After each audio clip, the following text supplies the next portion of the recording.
Welcome back, Stupid Fast Nation. How are you guys doing today? So there's been a lot of you contacting me lately asking about the Banshee. Yes, that's right, the Banshee. Now, I gotta say, I have been on the ropes about working on this thing for quite some time. I kind of have been beating myself up over the event that me and Michael Sabo went to last year at the end of the year, and I didn't get to race.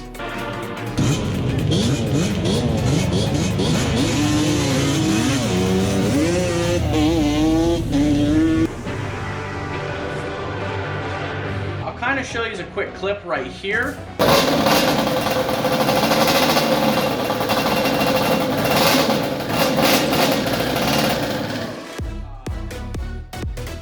And what you can see is I actually was idling the Banshee before we got any of this stuff done in the shop, before that event. And what had happened was one of the wires fell off for the stator. I don't know exactly what happened after that, but I connected it back in and I could not get this thing to fire up. Me and Mike tried countless times to get this to fire up at the event. We could not get it to fire. So today, I know there's a few things that I want to fix on that on top of getting it to run again. Well, that's what we're going to do today. We're going to dive into this thing. I know it's been tough lately with the corona and the lockdowns and stuff like that. So I want to help provide some good content for you guys. I went ahead and cleaned the shop. As you can see around me, it's extremely clean. And we got a nice little workspace here. I got everything set up over on the table. I got my glass chalkboard up, and we're gonna talk about what we wanna do today on the Banshee. All right, guys, so I went ahead and made this quick list, top priorities. What we're gonna do today is check spark, fuel, and compression, make sure those things are operating efficiently and properly. Fix the strip bolts for the clutch and stator cover. I know I have a few strip bolts. My clutch cover was actually leaking on the floor for quite some time. So I want to go ahead, I want to get those drilled out, I want to get the helicoils put in. If the helicoils don't take for some reason, I know we've had bad experience with helicoils in the past. What I'll do is I have a TIG welder set up here. I can actually fill those with molten aluminum, and then we can re-drill, re-tap fresh welded holes. Install the gift from Michael Sabo. So Mike actually hooked me up with a gift a while back, and me being the procrastinator that I am, I have not used this gift. It's probably been sitting in the background for about 6 months now. I haven't used it. It's for the Banshee. So we'll talk about that in a second. I also got a gift from Pete Hager.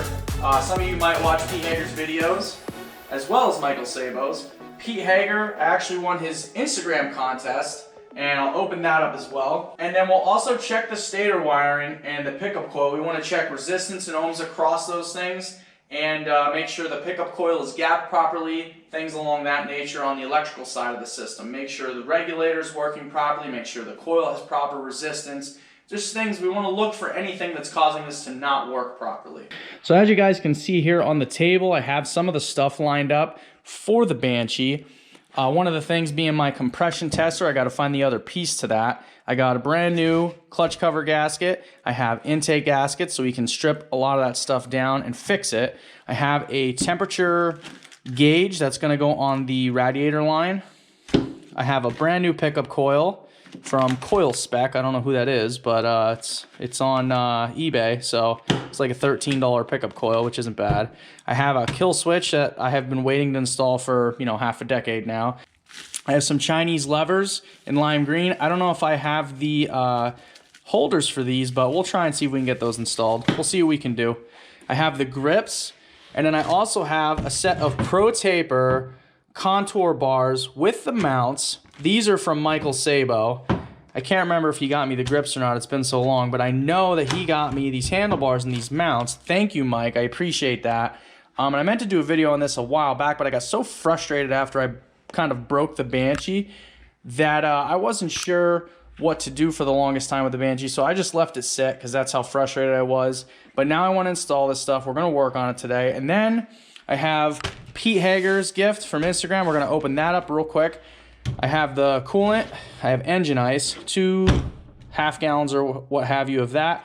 Not sure if that's going to be enough to fill it. I know you're really not supposed to add water, but I might add either universal coolant with it if I need a little bit to get by, or I'll add a little bit of water in. I'm not sure yet.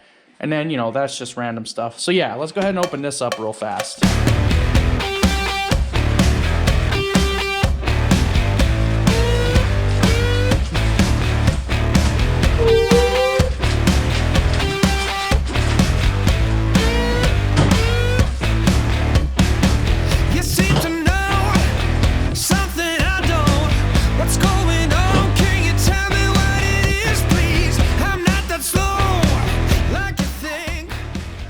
Alright guys, so I actually got a set of stickers, P-Hager stickers. We're going to throw 2 of these up on the Banshee here.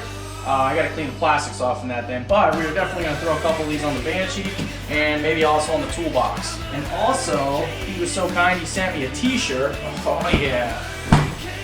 Check it out, guys. Looks like it came right out of the 1980s. I love it. Save Sport Quads. That's bad. Thanks, Pete. Appreciate that. If you guys want to follow Pete, check him out on Instagram at Pete Hager and also YouTube at Pete Hager. So thanks a lot for that, Pete. Alright guys, so let's get started ripping apart the Banshee. We're going to start by taking off the clutch and stator covers, and then we're going to go over the electrical components. So let's get that time lapse rolling.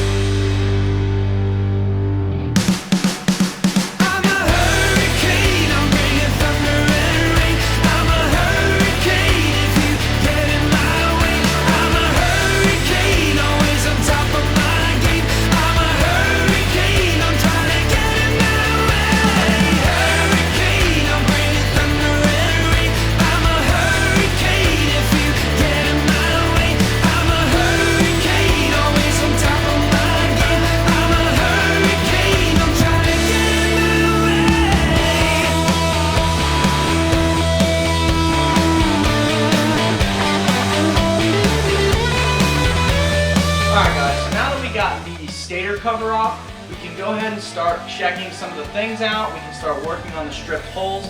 But before we get started with that, I went ahead and did some research on the electrical specifications for the Banshee as far as the stator, pickup coil, lighting coil, ignition coil, and what the compression should be about for this Banshee. I got a great deal of my information off of South Texas Banshee on YouTube. He lists all this stuff out in his videos as far as the electrical specifications go. So if you guys are interested in any of that information, he has it all listed on his YouTube videos. Go check them out. But yeah, so the stator should be between 13.7 and 20.5 ohms on the red and green wire. Pickup coil 94 to 140 ohms on the white and red and white and green wires. The lighting coil should be 0.26 to 0.38 ohms on the black and yellow wires. And the ignition coil has a primary, secondary, and caps. And they should be primary 0.28 to 0.38 ohms. The secondary should be 4,700 to 7,100 ohms, and the cap should be 5,000 to 10,000 ohms normal. The compression for this, I kind of gave it a little bit of gap there. When we first did the compression test, we thought it was 130 with the 24 cc dumps, but it actually wound up being 185 pounds of compression per cylinder. I estimate anywhere between 160 to 190 psi per cylinder in order for this thing to run in optimal condition. That is a big range, especially with 185 being the build for this. So 160 would be a little low, but that would still be acceptable and should still run pretty efficiently at 160. So I think we're going to go ahead and do the compression test first because I think I know what's wrong with this already. But yeah, so let's go ahead and do the compression test. Alright guys, so I took the liberty of setting up the compression test ahead of time. So what we're going to do now is test the left cylinder and check what the compression is on this.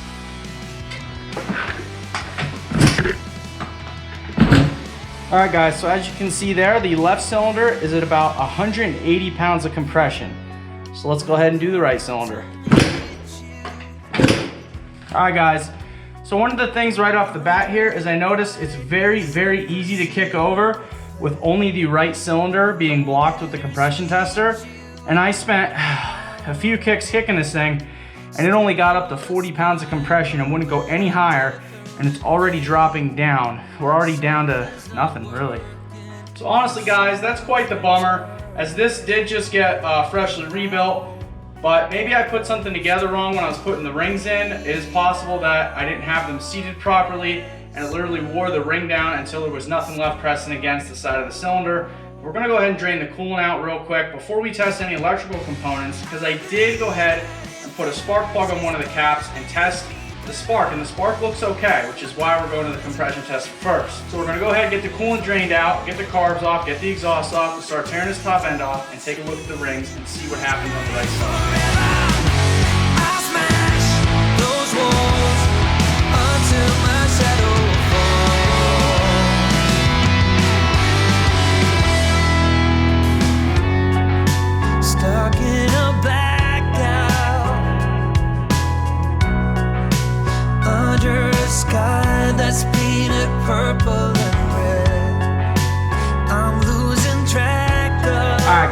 went ahead and got the cylinder head off of the Banshee cylinders, and the positive to this was the studs didn't give me any issue at all coming out, so definitely no more stud issues.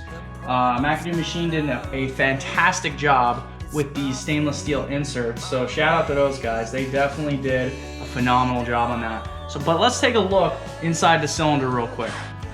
All right, guys, I don't see any marks in there at all, and rotating this thing, but the left side definitely sounds better than the right, so we're definitely gonna have to take these cylinders off and take a look at the rings and see if there's something wrong with the rings and how they seated. I don't see any material, I don't see any scarring or anything of that nature, but hell, for a $20 gasket, we could definitely take this off and take a look at it and see.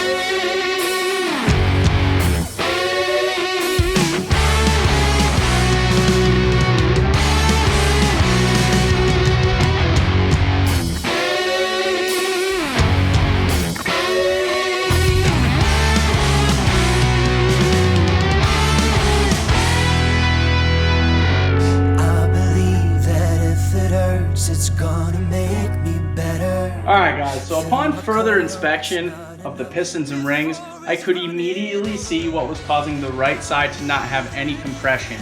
Let's take a look.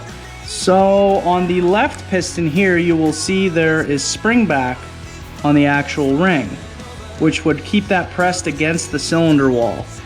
Well, you can see on the right one that they're not sticking out past the piston at all. They're literally compressed into the piston and stuck in position. So what I need to do is take the piston off, remove the rings, and find out why these got stuck, because this was a brand new piston and there's no reason why this thing should have saw this kind of abuse within 30 seconds to a minute of idling. Alright guys, so I took the liberty of removing this piston off camera, and what we're gonna do is try and budge these rings free. Actually, the bottom one there came right out, but the top one feels kind of stuck. But you can see, I hope, well, at least hopefully you guys can see, that is right in line with the pin. I don't understand why it got stuck in there like that. These piston and rings, this was brand new from Fast Racing, so unless something was wrong, I don't see any reason why this would get stuck in there. I did check this stuff out prior to installing it, but you can see that literally sticks inside the groove. So let's see what we can do to get this thing out of here. There we go, she's coming out. I know some of you are probably wondering, John, don't you have a ring removing tool? Nah, not yet, guys. I will have one though, because I do build quite a few engines and I do feel like that's an extremely useful tool to have. So let's take a look here at the ring. I do not see any significant damage on the ring on the outside or the inside. You can see it's got a fair circumference to it here. Yeah, I'm not sure why that would do that. Let's look at the groove here. Unless it's just a tightly machined groove. You can see there's like tiny scarring on the piston here, but that's actually extremely normal in two strokes, especially for a first start. But you can see a lot of the mill marks are still there. Like this piston did not even wear in because it was only running for 30 seconds. You can see a little bit more here on the back side of it, but that's still not bad at all. All the milling marks, I can still feel them on the fingernail test. You can hear it. So there's nothing wrong with that. It's just that this ring is so tight in the groove, I don't understand why. Even putting it in there like that, like it doesn't even want to pull out freely. I'm not sure what's up with that. I'm going to clean this out real good. We're going to clean those grooves out real quick and clean the rings off real good with brake parts cleaner and see if that frees it up at all. But I mean, I see a little bit of like dust and stuff in there, but it's nothing that should really stop this from, you know, seating in there properly. So give me a few minutes. I'm going to grab a file too. Maybe we can file this out just a little bit. I don't know. We'll see. I literally just took some brake parts cleaner and cleaned out these crevices and rings with this brush and my rag, and I mean, you can see now they move super free, and they also close and spring right back out fully. So I'm not sure, I have no idea. See, they come right back out now, no issues whatsoever. They're not stuck at all. So I honestly have no idea. Maybe under the thermal expansion of the cylinder, this this actually happened. I don't know. I'm gonna check the ring gap again, even though I did check it when I put it together. I'm gonna go ahead and check the ring gap, and then maybe I didn't have them seated on the pins properly, and it got jammed up. I don't know. I'm having trouble with this one. I'm gonna do a little bit of research on this though before I continue any further. So, all right, guys. So we got the rings cleaned up. We got the rings re-gapped to 18 thousandths top and bottom. A little bit snug side, so it's more like 17 thousandths, but that's okay. We got the ring gap done. The rings are very free inside once we clean that out. I'm gonna tell you what my theory is. My theory is when I put the black gasket maker on the base gasket for the cylinder, I believe there was maybe a little bit too much and it got down into the crankcase. And then as the motor was heating up and it kind of deteriorated that black silicone, this was very fresh when I got done putting it together. And then it probably got behind the rings, and I saw this like gray buildup when I was cleaning out the rings, and I think that's what caused them to kind of get stuck. So this time around, I'm not going to use any black silicone. The gasket's in really good shape. So I'm going to go ahead and put this back together. It should take about an hour, and then we can fire it back up. And well, we can go see if it fires back up anyways. So let's get you with that time.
Got fresh fuel, fresh coolant. What do you say we go ahead and try to fire this thing up? I did a quick compression test on the during the time lapse, and I wound up getting 180 in each cylinder. So I'm hoping, fingers crossed, that solves the problem. So we put it back together. It took about 45 minutes. You know, I know the Banshee up and down, so that's why. But first start, take one.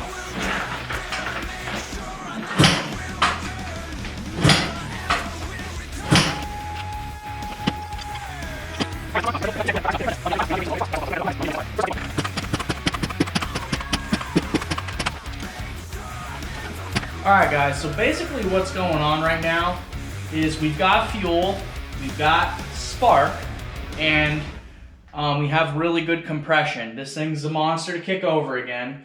The problem is, I don't think I'm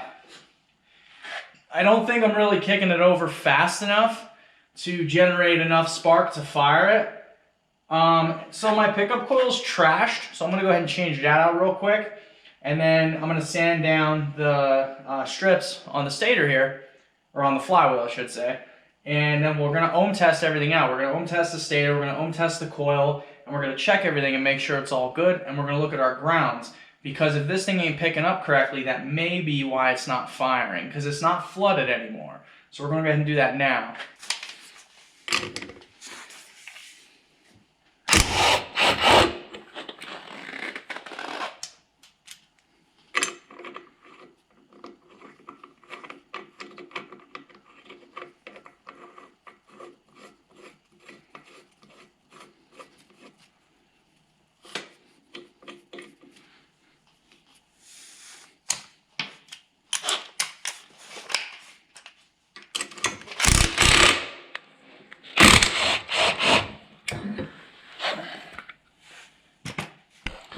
Alright, so as you guys can see here, this pickup coil is shot out. It's been rubbed through and smashed on a few times, so we're gonna go ahead and just swap this out.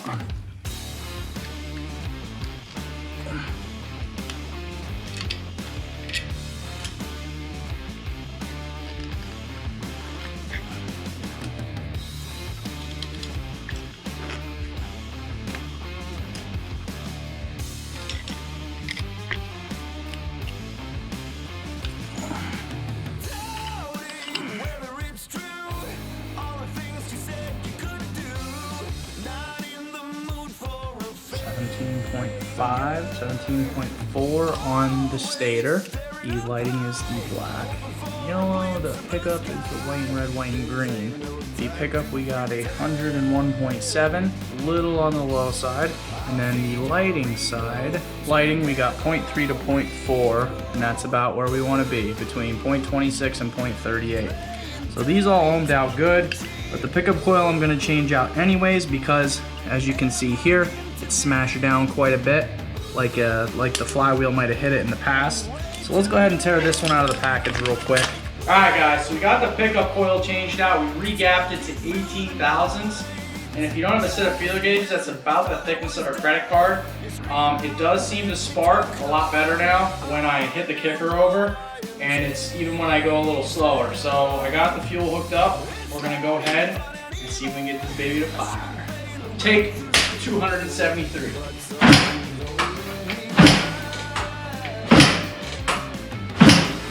Alright guys, so after all that effort, I finally found what's wrong with the Banshee.